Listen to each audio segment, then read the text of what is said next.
if you were already financially secure, how would you walk through the grocery store? What's your posture? How would you treat your bills? Man, one thing I found was that I was avoiding paying my bills because I wanted to hoard money in case something more important needed to be paid for. It's like, oh, should I get more gas or should I pay the light bill in a week from now? Well, you can't hoard money and avoid a bill and also live from a place of already having abundance. And so I trained myself to just pay the bill that was in front of me in that moment, trusting that the money would show up for the next one in the right timing, because that's what somebody who already had the money would do. If a situation arises in the present moment, you deal with that situation. You don't delay it because you're projecting into the future that you might not have the money, and so you better save the money. No, you show up to the present moment and you do as good a job as you can to be a good steward of the energy of the present moment.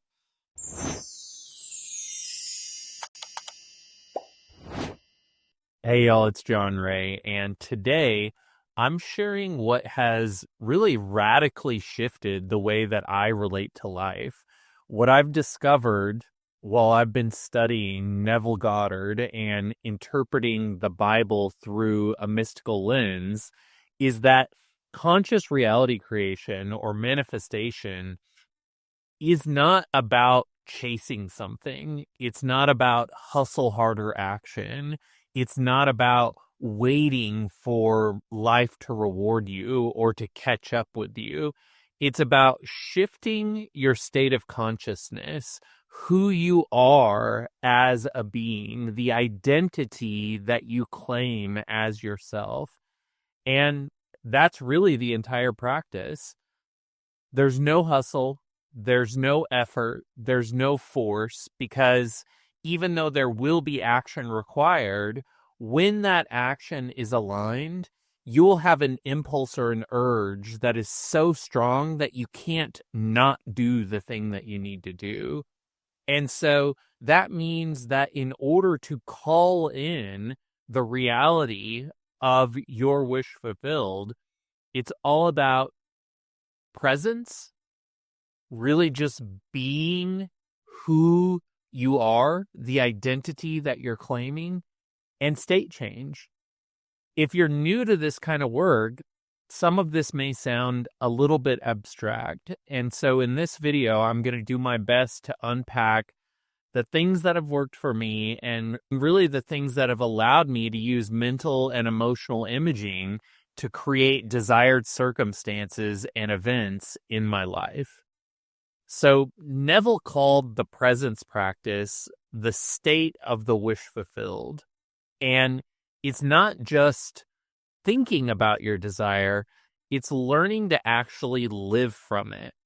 It's you walking, talking, breathing, and moving as if the thing you desire is already real, even if your five senses, the things that you're perceiving in reality around you, are telling you the opposite. And this is the trick that we all have to learn, the magic trick. You're not waiting for the money to arrive so that you can feel abundant. You're stepping into the feeling of abundance first and then letting the world catch up to that. You're not hoping someone falls in love with you. You have to embody the version of you that's already deeply loved and chosen.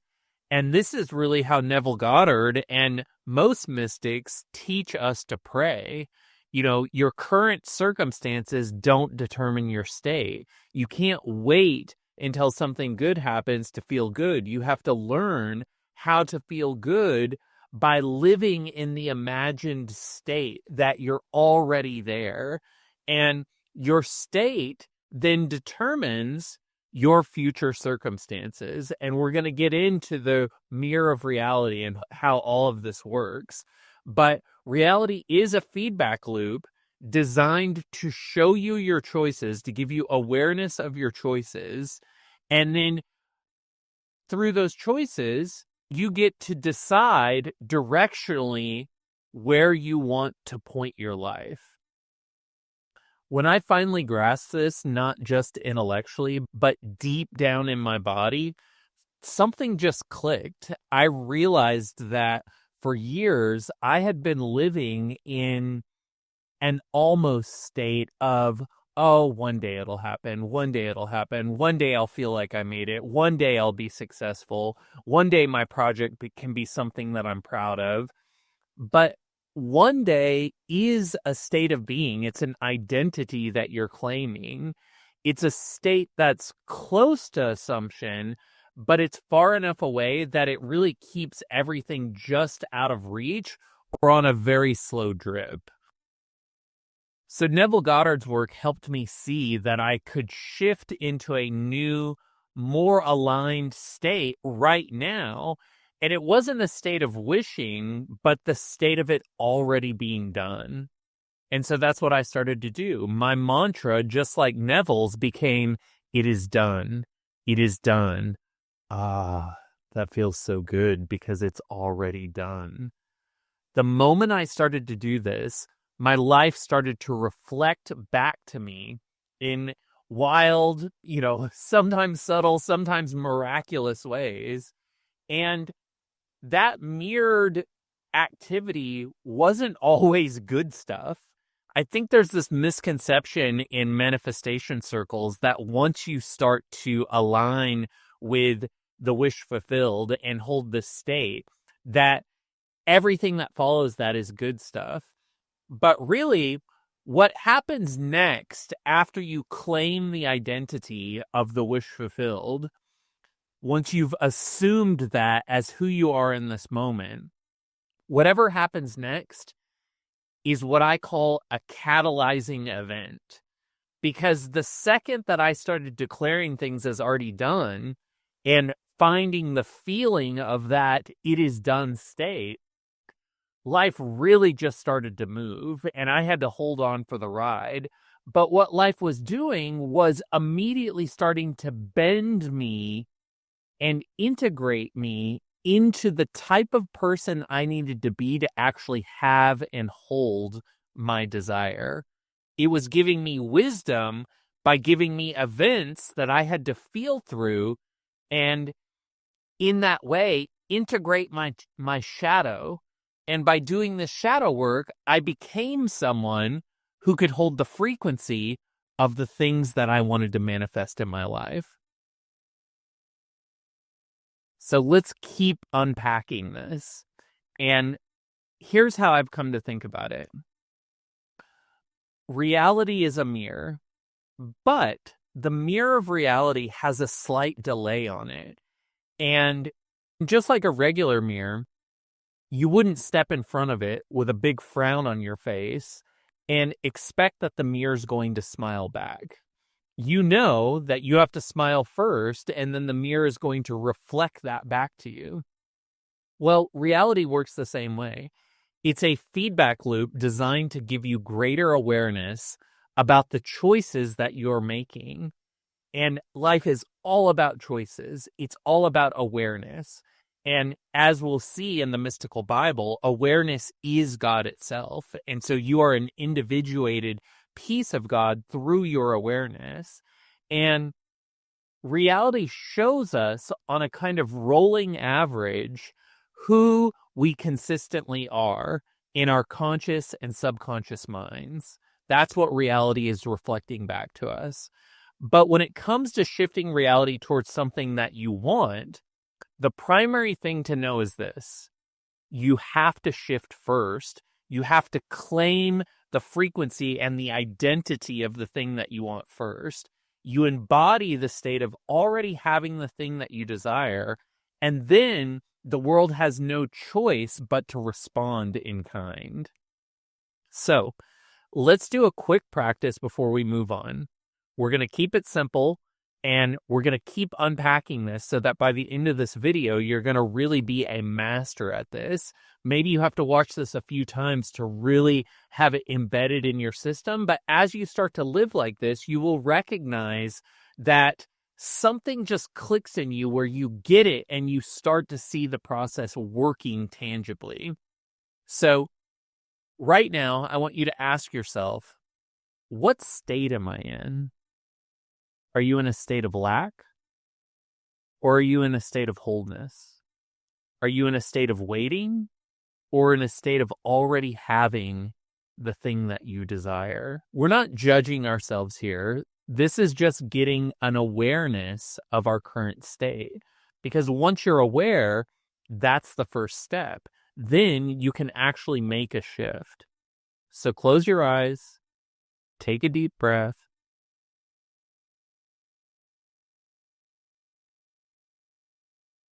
Now bring to mind one desire you've been chasing. But instead of longing for it, just for a moment, imagine what it would feel like if it were already done. And let that feeling rise. Let your body loosen in that. Let your breath deepen.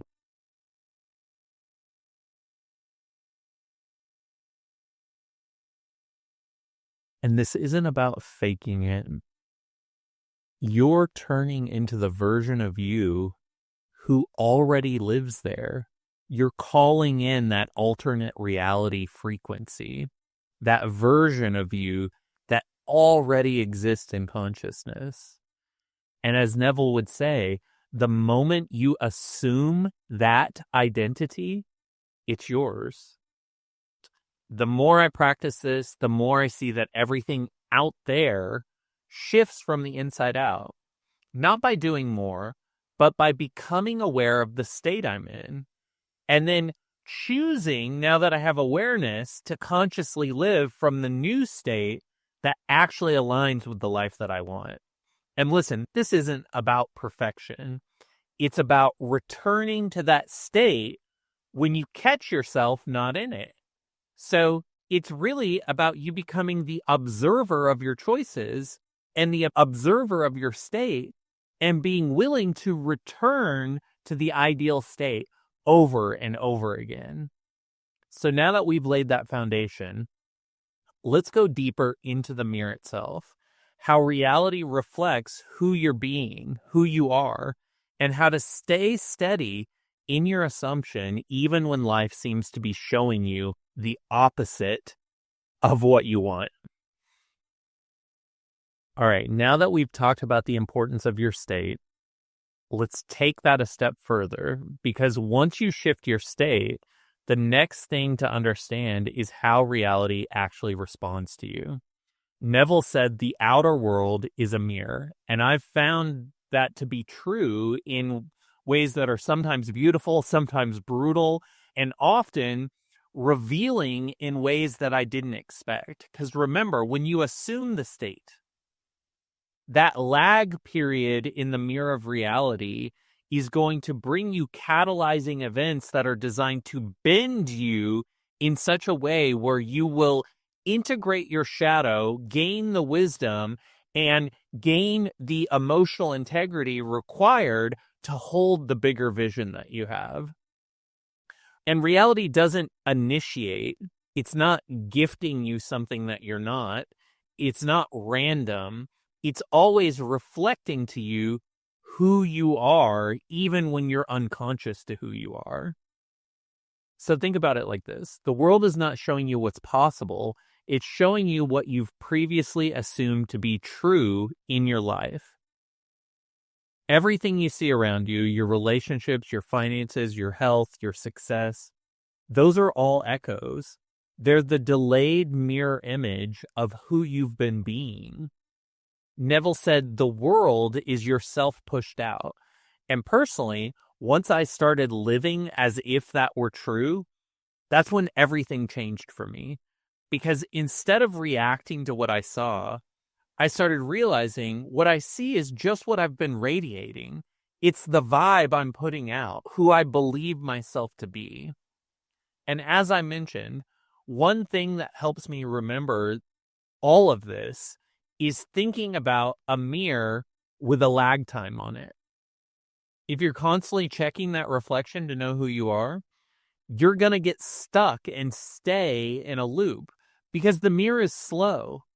it's not showing you what you're doing now. It's showing you what you did in the past, who you were in the past. So if you try to shift your state and then instantly go check your bank account or your phone or your calendar to see if it worked, that's like planting a seed and digging it up the next day to see if it's grown yet. Reality takes time to rearrange itself. And if you start doubting the new state just because the current mirror, your external circumstances, don't look like the manifestation has caught up with you yet, well, then you shift back into your old state because you're not being a good creator. You're living from a state of observation rather than imagination. You're unconsciously believing that the mirror is a present moment thing when actually the mirror is a delayed response to who you are. And so if you're observing reality and misperceiving that as who you are right now, not recognizing that there's a lag time in the mirror, well, then you start to claim the old identity because you're not seeing the lag time. And then the mirror reflects to you that old identity back. And now we're caught in a negative feedback loop rather than a positive one. And this is why the mystic lives from the seed of the new assumption, not the soil of the current evidence. You don't wait for love to show up before feeling loved. You feel loved, and the mirror of life begins to shift and reflect that back to you. You don't wait for clients or money or praise to arrive before feeling secure in your purpose. You feel it first, and life reflects that back. So the question becomes, are you letting the mirror define you, or are you defining what the mirror reflects? Let's do a quick reality check, not to judge, but just to kind of observe where we're at. Ask yourself this: what is my current life reflecting back to me? What recurring patterns keep showing up in my relationships, my work, my thoughts? And then ask this: what state would I need to be living from for those things to show up? Because remember, reality is a lagging mirror, so it's showing us who we've been. So whatever is showing up right now in the present moment is actually a reflection of who we've been. And so that gives us some insight, that gives us some awareness into where we might need to change a belief system or some identity that we are showing up as that maybe was unconscious. We ask ourselves, am I reacting to the reflection or am I creating the reflection? So just sit with all of that for a moment. The mirror of reality is all about expanding awareness, and awareness is God. And oftentimes, as we sit with what's happening in the mirror of reality, it will show us exactly where we've been placing our energy, even if we weren't aware of it, even if that's not where we wanted to be placing our energy. But as we expand in awareness, by recognizing that there's a lag time on the mirror of reality, we can use that feedback loop to grow in wisdom and awareness. And this isn't about shame. It's about clarity. Because once you see the pattern, you can shift the state. And that's empowering.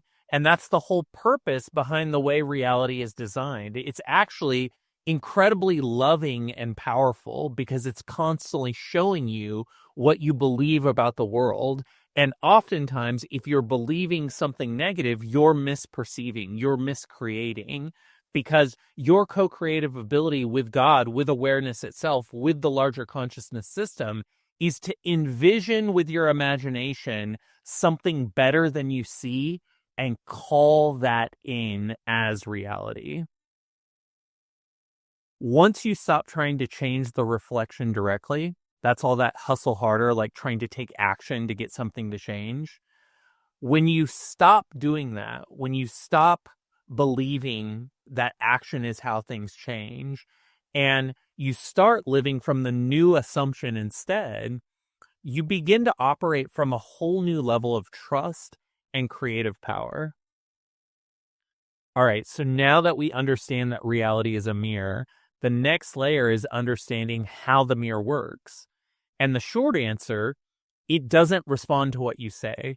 It responds to what you feel, who you're currently assuming yourself to be.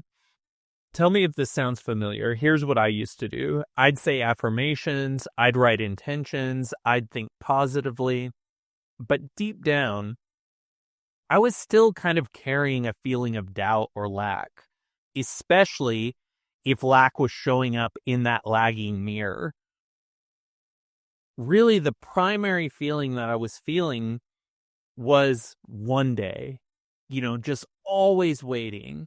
There was some expectation, there was some hope, but it was always, yeah, it's coming. I always had it at arm's length. And so because of that, it stayed at arm's length. Nothing really changed because the mirror doesn't listen to your words. It listens to your emotional tone, who you are. Neville said it like this. He said, feeling is the secret.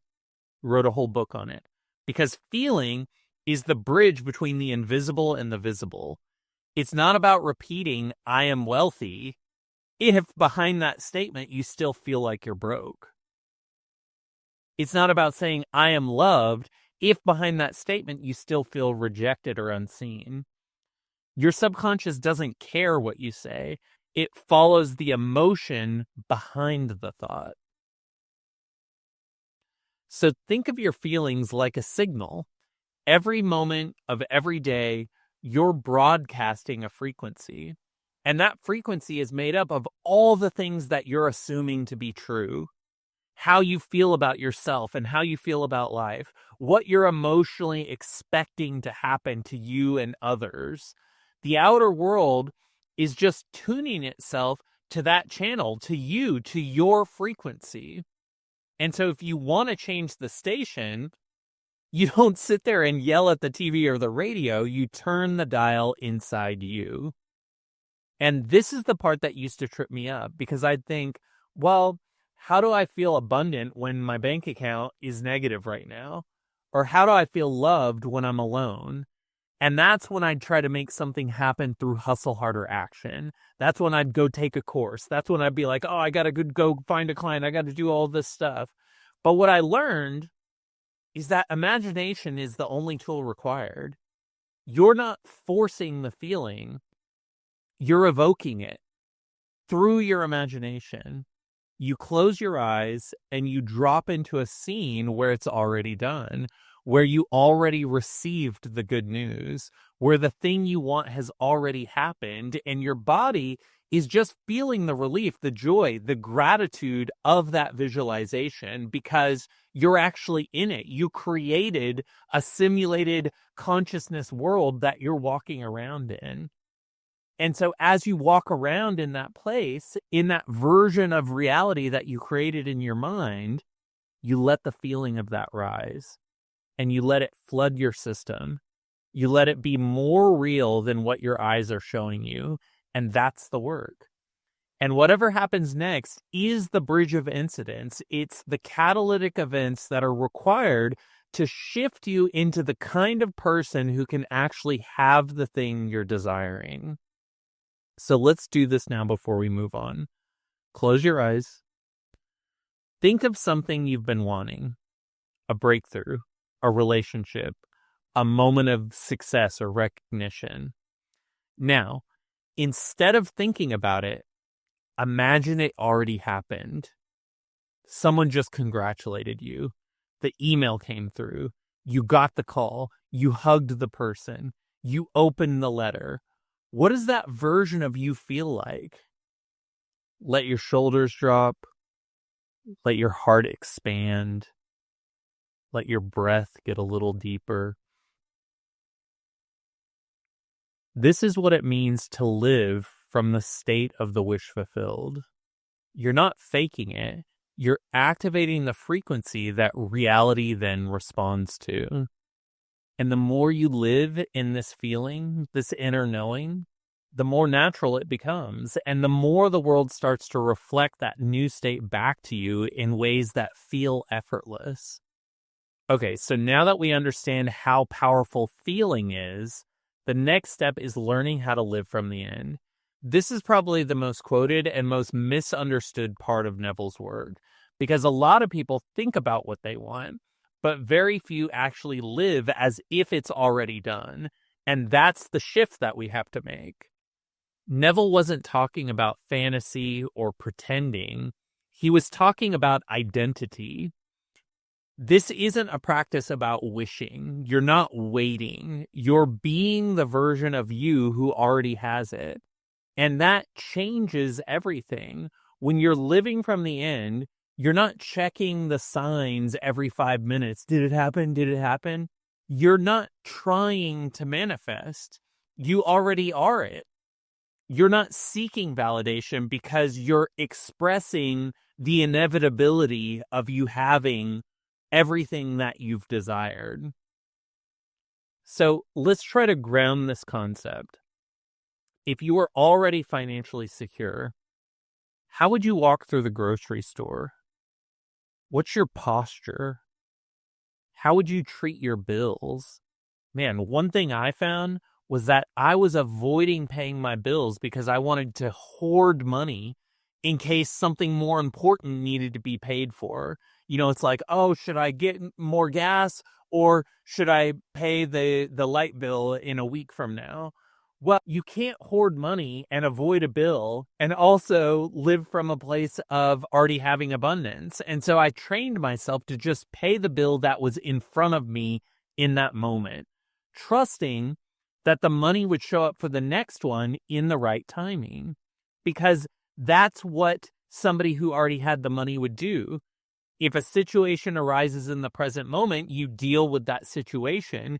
You don't delay it because you're projecting into the future that you might not have the money, and so you better save the money. No, you show up to the present moment and you do as good a job as you can to be a good steward of the energy of the present moment. Now think on this. If you were already in love with the person of your dreams, how would you move through your morning? What kind of person would you want them to see you as? And are you that person? Let's do another one. If your project had already succeeded and impacted the people it was meant to impact, how would you carry yourself today? How would you talk to your team and customers? What would they be saying to you? That's the practice. Not in a forced way, but in a relaxed, grounded, of course this is who I am kind of way. Living from the end isn't about controlling outcomes. It's about living in the energy of completion. It's the difference between, oh, I hope this happens, and this is already mine. It's like when you sign a new construction contract for a new home. You don't sign the contract and then hope that you're going to get to move in 7 months. No, you know the house is going to be done because the contract's been signed with a construction company that has integrity. And when it comes to reality, it's not any different. And God or awareness itself is your 5-star builder. Making the shift takes you out of the loop of longing for things, that needy, desperate place of longing, wanting. It breaks the cycle of chasing. It breaks the cycle of hustle harder. It stops the energetic broadcasting of lack. And once that lackful energy transmutes, reality starts catching up fast because the state of already having is a magnetic state. It's steady. It doesn't beg. It doesn't need proof. It knows. And that's proper prayer. So let's do this in real time. Close your eyes. Call in one version of you that already has the thing you've been working towards. You don't have to rush this. Let whatever that image is emerge. Now step into that version. And as that version of you, what do you feel in your body?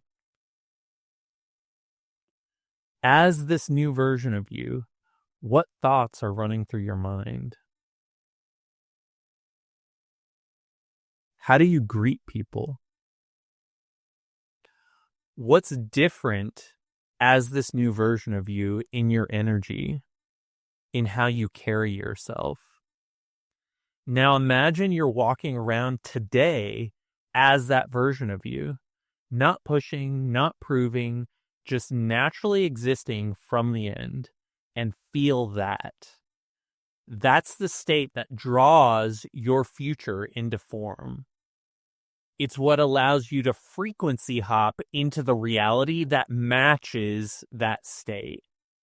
When you learn to live from the end, not just visualize it, but embody it in this way, you become someone the world can't ignore. This is how you become main character energy, because you're no longer asking for permission.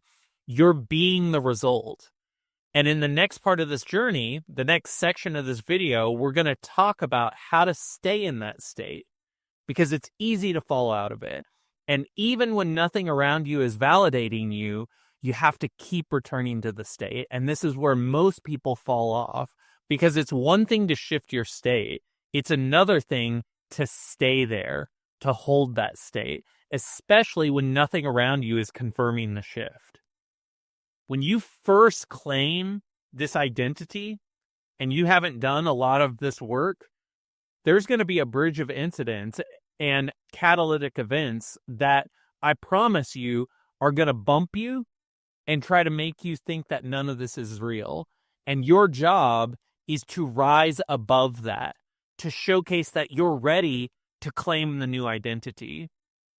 And this is where that rubber meets the road, where a lot of people just don't ever make it past this part. And this is where assumption really starts to become reality, because persistence is what turns internal shifts into external facts. We talked earlier about how reality is a mirror with a delay, with a time lag on it. But when you're in the process of changing, the temptation is to constantly check that mirror, constantly check reality for signs. And sometimes those will be there. Sometimes you have a moment of clarity. You feel the wish fulfilled. But then 20 minutes later, you're checking your phone, your email, your bank account, your reflection. And when nothing's changed yet, those old thoughts creep back in. Maybe it didn't work. Maybe I'm not doing it right. Maybe I need to do more. Maybe this is just all BS. And that's the trap. Because the second you go back to needing proof, you shift back into the old state. And I can't wait for you to go through the Mystical Bible series, because the entire Bible is people that get into a new state, they get into the covenant with God, and then they fall back.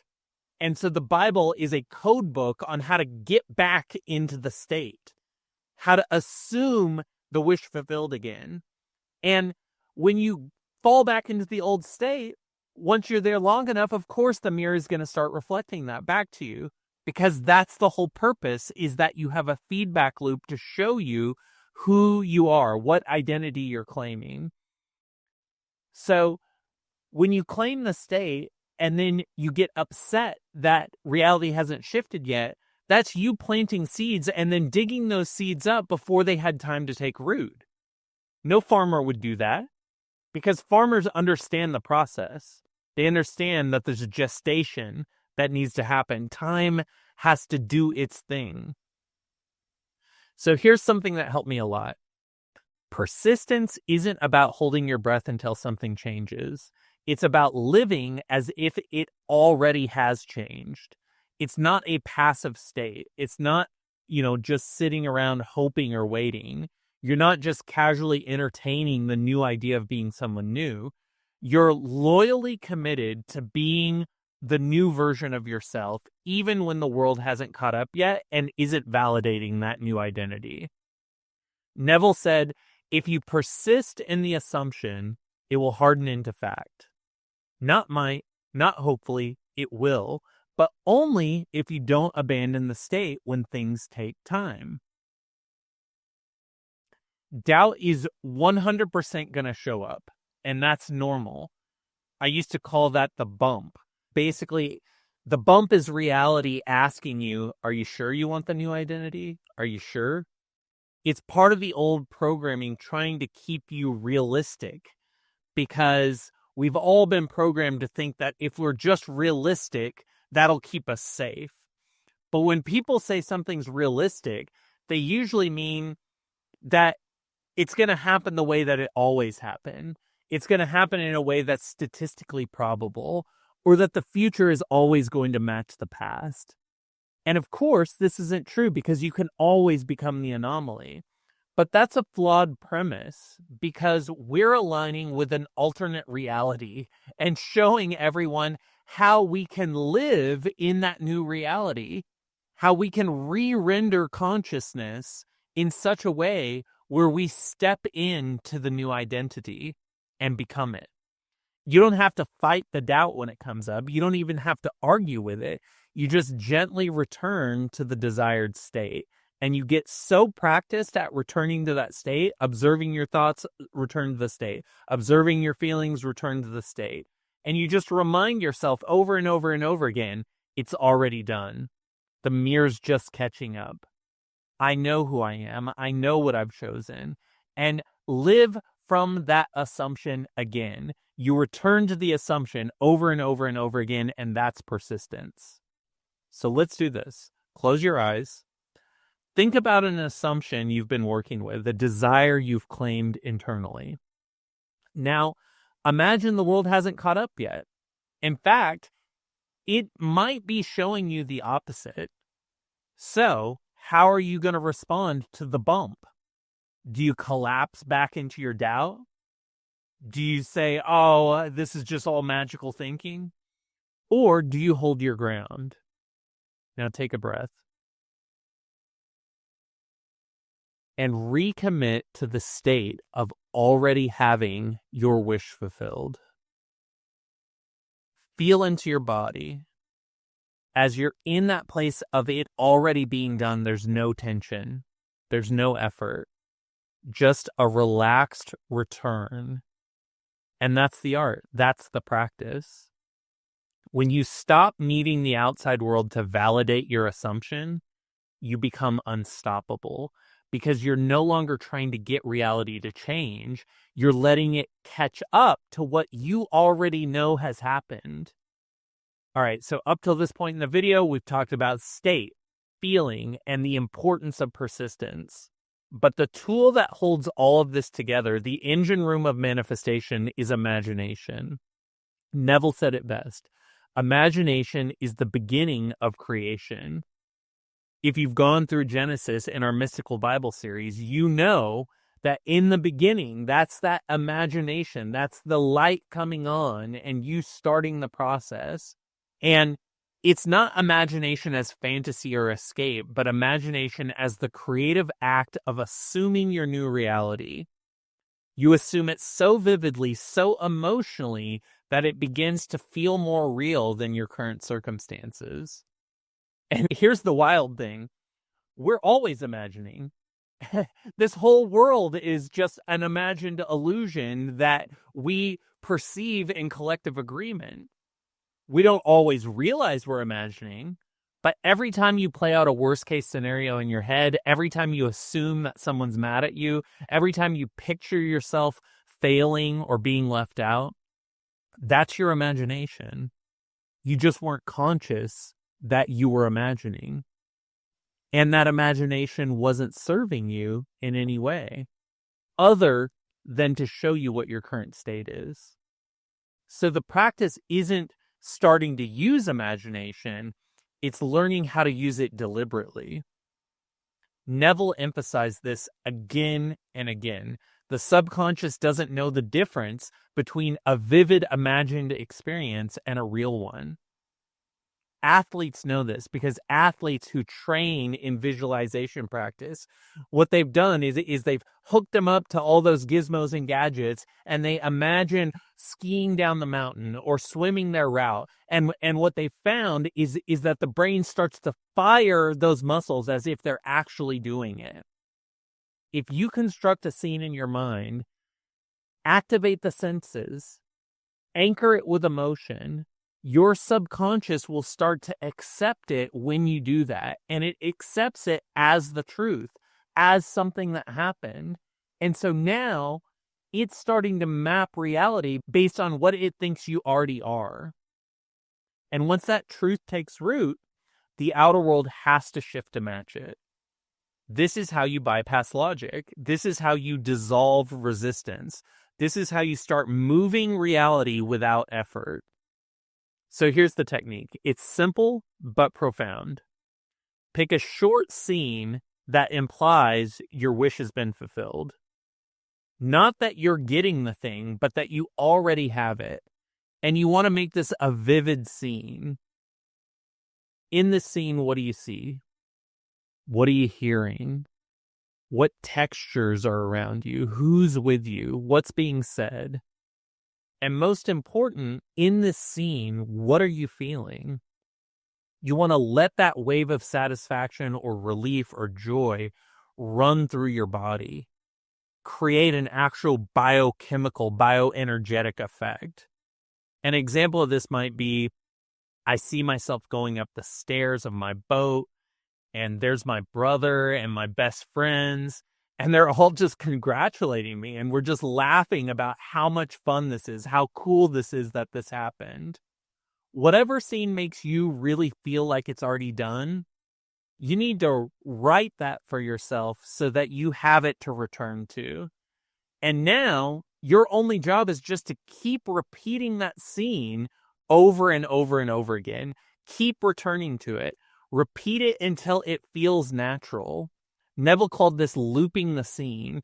Especially do this before you're going to sleep, when the subconscious is most receptive to this type of work. Play your wish-fulfilled scene over and over again as you doze off into dreamland, and you will implant your subconscious with this messaging. So let's try it right now. Close your eyes. Call in a scene that implies that your desire is already fulfilled. Maybe you're being congratulated. Maybe you're hugging someone. Maybe you're walking through a space that you've always dreamed of. Feel yourself inside the scene. You're not watching it from afar. You're in it. You're the main character of the scene. And let your senses come alive. What are you hearing? What's in your hand? What's the temperature? What emotion is moving through your chest right now? Through your stomach? Let it be simple, but let it be real.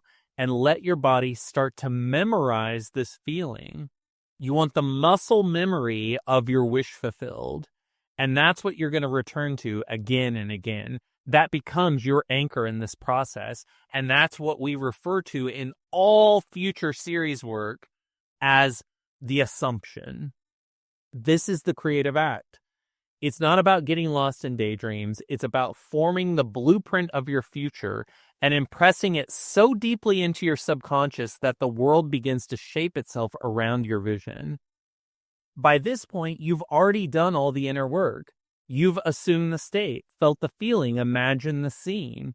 And now comes the part that's hardest for most of us. That's letting go. This is the Sabbath. And we're not letting go of the desire. We're not letting go of the assumption, but we're letting go of the urgency, the need to chase it, the need to make it happen, the tension of trying to control how and when it shows up. When you're chasing something, what you're actually saying to reality is, ooh, this isn't mine yet. I don't have it. I need to go get it. And remember, reality responds not to your words, but to your state. And if you're in a state of needing or striving or waiting, you're reinforcing the very separation you're trying to close. This is a gap that we're closing by recognizing ourselves more and more as already being the person who has these things. And this is why Neville, and honestly every mystic, talks about surrender. There's a great book called The Surrender Experiment that I highly recommend. But surrender is the moment you drop the tension. It's the moment you stop trying to force things. You create space for what you want to arrive, and then you allow the arrival. And this isn't about becoming passive or lazy. It's about shifting from effort to alignment. In our Mystical Bible series, this is shifting from Cain to Abel. This is shifting from Ishmael to Isaac. When you're truly in the state of already having, you don't feel pressure. You don't obsess about anything. You're not constantly looking over your shoulder for signs. And if there is something that you need to do, and eventually there will be, the urge to do it is going to be so strong and have so much energy behind it that you can't not do it. But until that creative impulse finds you, you're chill, you're relaxed, you're present, you're available. Because you're not gripping reality so tight that it can't move. There's an old movie called Super Troopers, and one of my favorite quotes in that movie is desperation is a stinky cologne. Neville used to say, you don't have to make it happen. You only have to assume that it's already so. Everything else unfolds from there. And there's a real spiritual law here. The more open and at ease you are, the more life can surprise you. When you stop checking the mirror, which is reality, every 5 minutes, when you stop trying to hammer the dream into form through action, you start catching the synchronicities. You start noticing the nudges. You start frequency hopping into realities that feel different, that match the vision. You start receiving what's always been trying to reach you. Letting go isn't giving up. It's stepping aside so that grace can move through you. So let's feel into this together. Close your eyes. Think of a desire you've been holding tightly, the one that you keep checking on, worrying about, trying to make happen. Now imagine that it's already done and breathe into that. Let the effort drop from your shoulders. Let your jaw unclench. Let your chest open. You don't need to grip the desire anymore because it's handled. You've already planted the seed. Now you're just letting it grow. The feeling is not, what else do I need to do to make this happen? It's, of course, it's already mine. This is the state that draws it in. This ability to let go, to surrender control while staying faithful to the assumption, this is where your spiritual power matures. If big feelings come up while you're letting go, that's totally fine. Just give yourself the space to feel them fully as sensation in your body.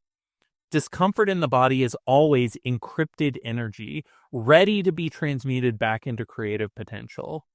Simply notice it, observe it, don't judge it, don't label it, and let it move however it wants to move until it begins to dissipate back into your field. If there's big feelings there, that's part of the bridge of incidents that's calling in the wisdom and bending you so that you can actually have and hold your desire. As that energy begins to dissipate, it's almost like you've had a cup of hot tea or a glass of red wine. There's going to be a heat that moves through you like a wave. And that's all that emotional energy transmuting itself back into something that's more aligned with the new you. In the final part of this masterclass, we're going to tie everything together, and we'll talk about how these principles don't just come from Neville, but are actually woven all throughout the Bible, and why reading scripture with the mystical lens makes your manifestation practice even more powerful. Neville always taught that the Bible isn't history. It's mystery, a story written in symbolic language describing the states of consciousness each of us must walk through. Every character in the Bible is someone that we are eventually going to be as a state of consciousness. And when you read the Bible in this way, I don't know, something just clicked in me. And you start seeing these characters, Jesus, not, just as a figure from the past, but as the I am presence within you, as imagination itself. You see Abraham as the father of your faith, planting the seeds of assumption. You see Moses as the part of you learning to lead yourself out of old states and into the promised land of your fulfilled desire.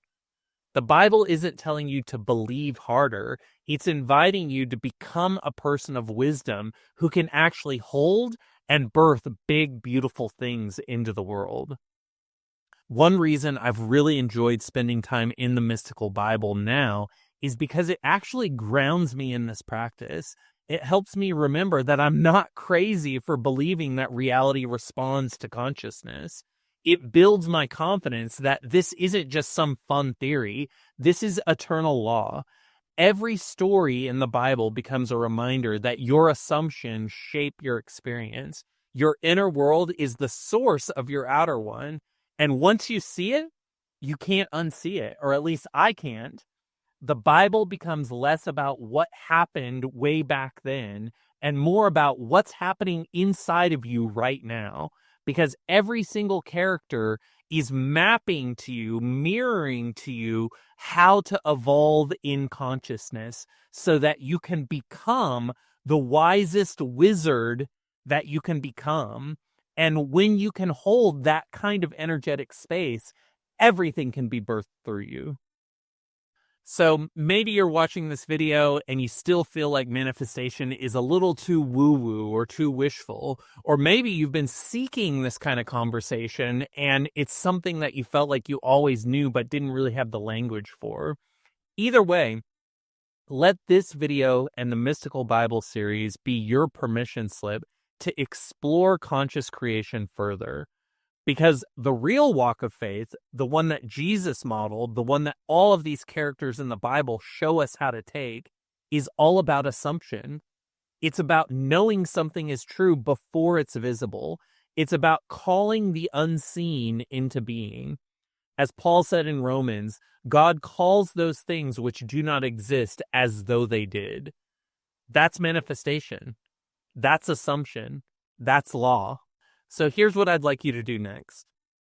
Pick one core desire, something that feels meaningful for you right now, and start living from the end as though it's already real. Assume it, feel it, walk in it, let it become natural. Then keep coming back to the word via my new daily mystical Bible study series. Let the Bible confirm what your soul already knows. Let it remind you that what you're doing isn't new. It's ancient, sacred, and true. And if you're looking for support in staying in that aligned space, that's exactly why we're building this community. You're not meant to do this alone. The wizard path, I know, can feel lonely sometimes, but it doesn't have to be. You're not waiting. You're not lacking. You're not chasing. You're assuming. You're becoming. You're returning to the truth that was written on your heart long before you ever heard these words. And as the mirror of reality catches up to your new state, and we move some energy in this video, you better believe we did, you'll see with your own eyes what you've known in your soul this whole time. It is done. Thanks for walking this journey with me, and if you ever need a reminder, head to BibleMystic.com and put your email address in to get an email every time a new video is released. Let's walk this path together. We'll see y'all in the next one. Bye.